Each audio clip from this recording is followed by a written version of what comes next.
Pembahasan yang pertama adalah kesetimbangan. Kesetimbangan kimia adalah ilmu yang mempelajari semua proses yang dapat berlangsung dua arah. Artinya, proses atau reaksi yang dapat balik. Contoh dari kesetimbangan kimia adalah Ag+ ditambah Fe2+ menjadi Ag ditambah Fe3+. Tanda panah kedua arah yang berlawanan menunjukkan bahwa reaksi dapat dibalik atau terjadi reaksi yang setimbang. Saat keadaan setimbang, tidak akan terjadi perubahan secara makroskopis. Artinya, perubahan yang dapat diamati atau diukur. Tetapi reaksi terus berlangsung dalam dua arah dengan kecepatan yang sama. Jadi, kesetimbangan kimia bersifat dinamis jika ion Ag+ dan Fe2+ setiap saat selalu berubah. Jika suatu kimia telah mencapai keadaan kesetimbangan, maka konsentrasi reaktan dan produk menjadi konstan, sehingga tidak ada perubahan yang teramati dalam sistem. Meskipun demikian, aktivitas molekul tetap berjalan. Molekul-molekul reaktan berubah menjadi produk secara terus-menerus sambil molekul-molekul produk berubah menjadi reaktan kembali dengan kecepatan yang sama. Sedikit sekali reaksi kimia yang berjalan ke satu arah saja. Kebanyakan adalah reaksi dapat balik. Pada awal reaksi dapat balik, reaksi berjalan ke arah pembentukan produk.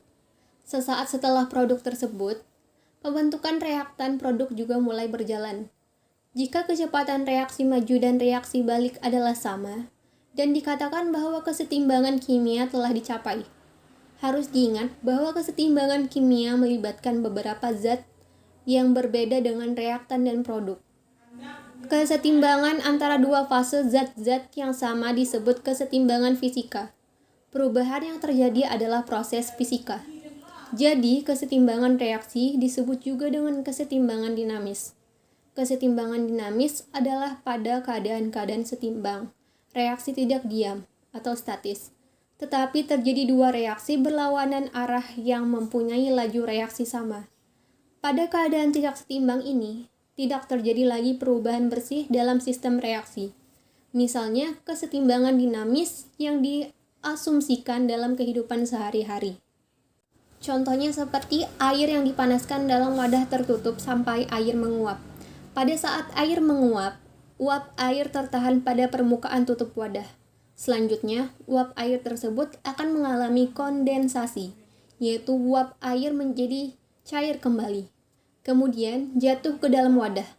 Pada wadah tersebut terjadi dua proses yang berlawanan arah, yaitu proses penguapan yang arahnya ke atas dan proses kondensasi yang arahnya ke bawah. Pada saat tertentu, laju proses penguapan dan laju proses kondensasi akan sama. Hal itu dapat kita lihat volume air dalam wadah tersebut adalah tetap.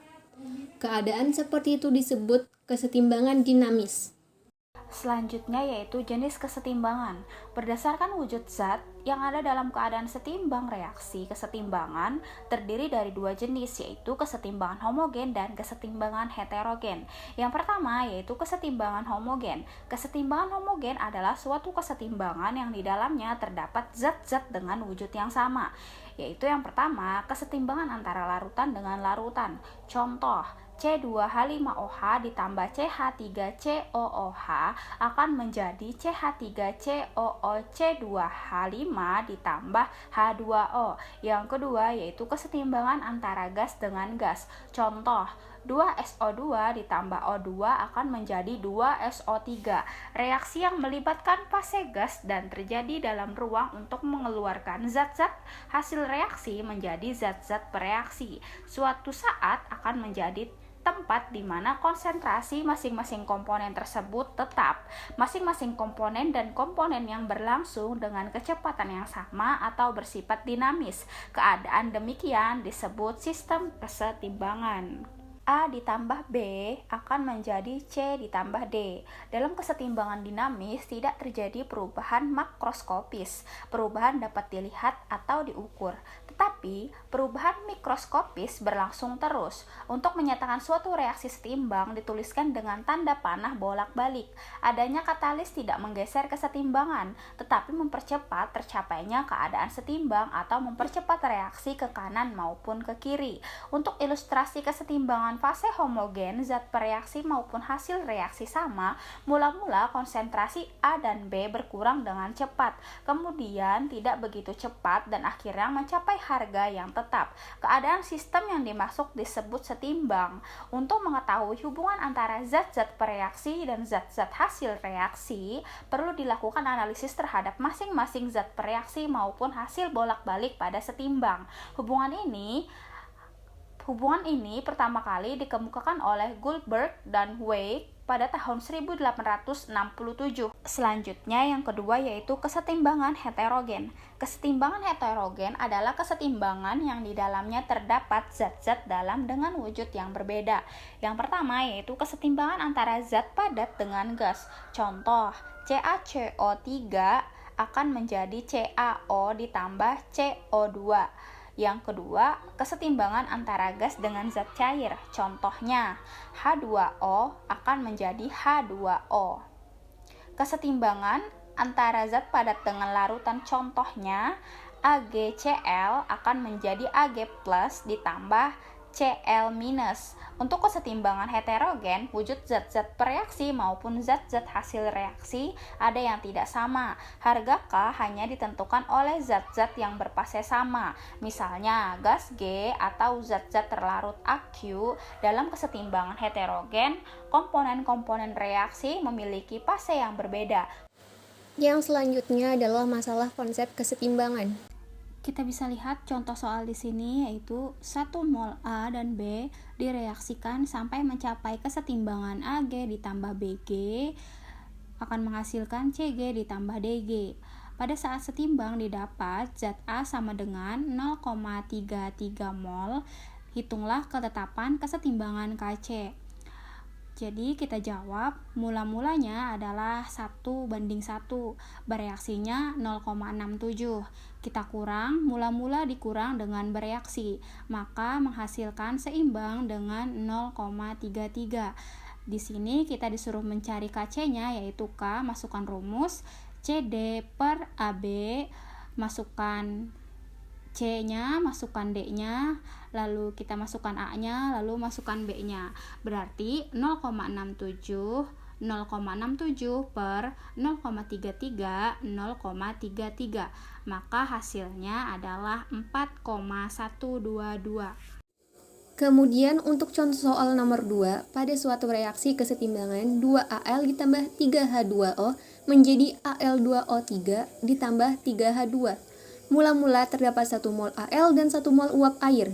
Setelah kesetimbangan tercapai, terdapat 0,6 mol Hz.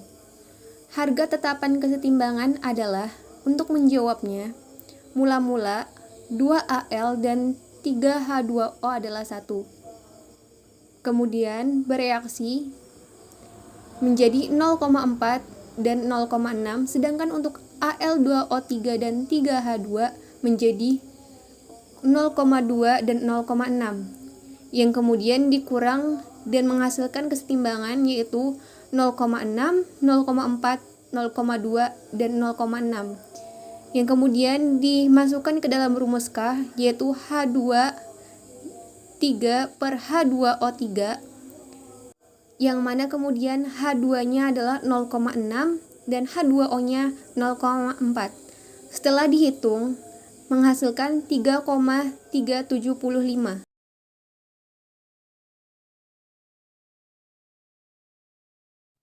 Pembahasan yang terakhir yaitu pergeseran kesetimbangan.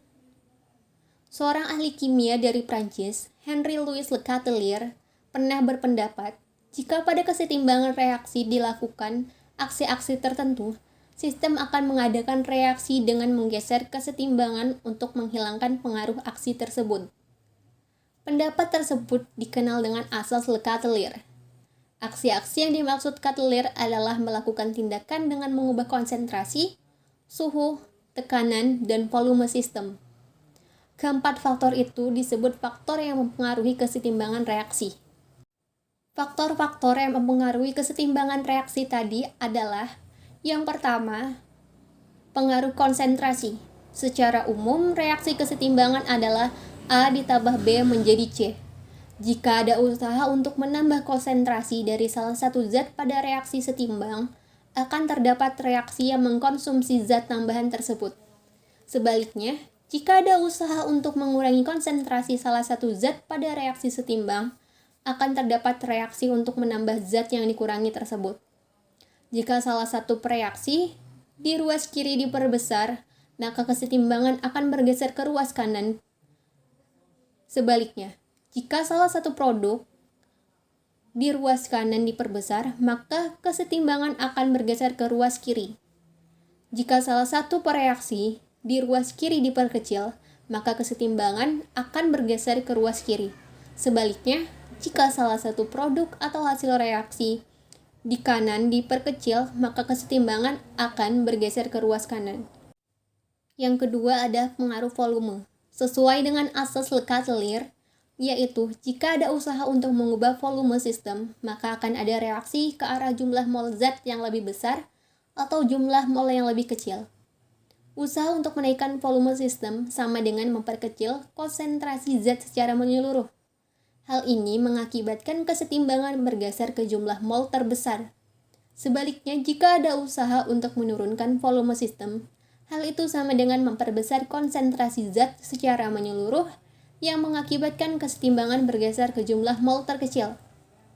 Jika volume diperbesar, maka kesetimbangan akan bergeser ke arah reaksi yang jumlah molekulnya terbanyak atau ke ruas yang jumlah angka koefisiennya terbanyak. Jika volume diperkecil, maka kesetimbangan akan bergeser ke arah reaksi yang jumlah molekulnya terkecil atau ke ruas yang jumlah angka koefisiennya terkecil. Dan jika jumlah angka koefisien ruas kanan dan ruas kiri sama, maka penambahan atau pengurangan volume tidak akan menggeser kesetimbangan. Kemudian ada pengaruh tekanan. Sesuai dengan asas Cutler, yaitu jika ada usaha untuk mengubah tekanan sistem, maka ada reaksi ke arah jumlah mol gas yang lebih besar atau jumlah gas yang lebih kecil. Jika usaha yang dilakukan adalah menaikkan tekanan sistem, kesetimbangan akan bergeser ke jumlah mol terkecil. Sebaliknya, jika usaha yang dilakukan adalah menurunkan tekanan sistem, kesetimbangan akan bergeser ke jumlah mol terbesar. Pengaruh tekanan berlawanan dengan pengaruh volume.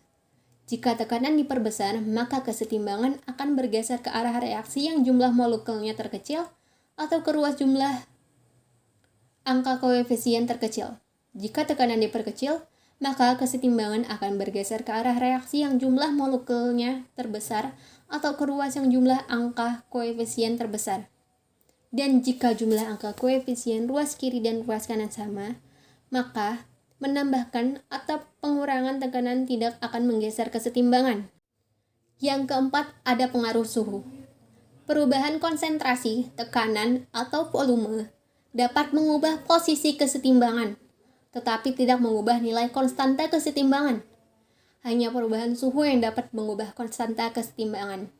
Pada reaksi kesetimbangan, terdapat reaksi endotermik, yaitu menyerap kalor, dan reaksi eksotermik, melepas kalor. Jadi, peningkatan suhu menghasilkan reaksi endotermik dan penurunan suhu menghasilkan reaksi eksotermik. Perubahan konsentrasi, tekanan, dan volume akan menyebabkan pergeseran reaksi tetapi tidak akan merubah nilai tetapan kesetimbangan. Hanya perubahan temperatur yang dapat menyebabkan perubahan tetapan kesetimbangan.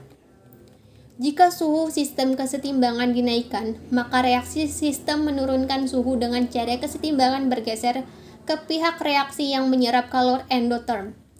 Jika suhu sistem kesetimbangan diturunkan, maka reaksi sistem menaikkan suhu dengan cara kesetimbangan bergeser ke pihak reaksi yang melepas kalor, exotherm.